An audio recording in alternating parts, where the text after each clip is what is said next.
Nah, tadi si darah yang kayak oksigen itu dari arteriola dibawa ke dalam kapiler yang ada di dalam jaringan. Nah, dari jaringan si oksigen tersebut masuk ke dalam sel. Nah, di dalam sel, ingat sel itu kan banyak organelnya.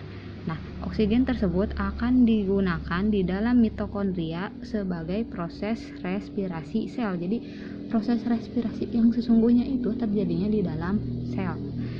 Sehingga untuk apa? Untuk menghasilkan energi. Jadi kita bisa kuat bertenaga itu karena ada respirasi sel yang terjadi di dalam mitokondria. Proses reaksinya itu meliputi C6H12O6 atau glukosa ditambah oksigen. Oksigen yang tadi dibawa ya. Tadi kan si O2 itu dibawa oleh si Hb.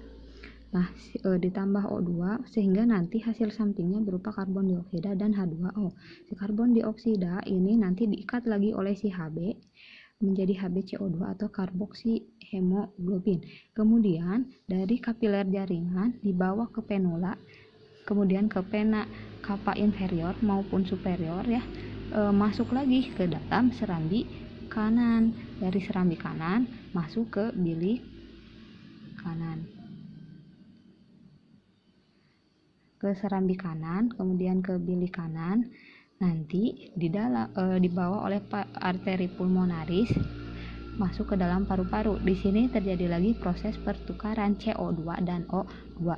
Jadi nanti si O2 dibawa lagi oleh si vena pulmonaris menuju ke serambi kiri.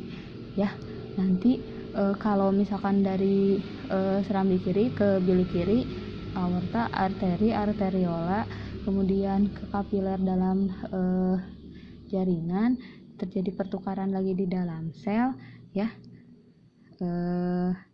Nah, proses pertukaran yang terjadi di dalam sel ini namanya proses penapasan internal.